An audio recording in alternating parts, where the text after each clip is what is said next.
Hi, it's Steve. Today we'd like to show you how to change the crisper glass on your refrigerator. It's a really easy job, so let me show you how we do it. Now to do this repair, we'll simply open up the refrigerator door.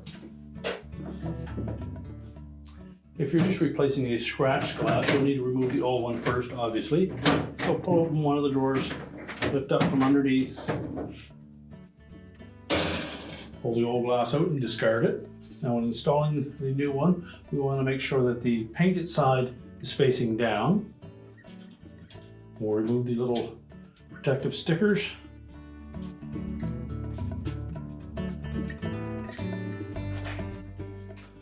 And we'll carefully place that glass into the recessed area on that crisper frame. And to prolong the life of that crisper glass, we suggest that you don't put heavy items on top of it, and if you remove it to clean it, allow it to come up to room temperature before you immerse it in warm water. We'll close the refrigerator up, and your repair is complete.